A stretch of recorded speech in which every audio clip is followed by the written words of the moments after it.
Hey, Kevin. What are you doing? Oh, I'm going to do a little TIG welding here. Did you guys know one of the little safety things? A little tip for you. Always try to put your clamp on your work, your ground clamp.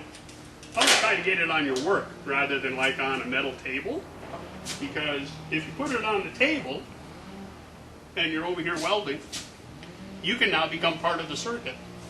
Oh boy, that's exciting. Yeah, been there, done that. Sorry. So always ground your work. It's a lot safer that way. If you're working on something big, you could always just get a glove.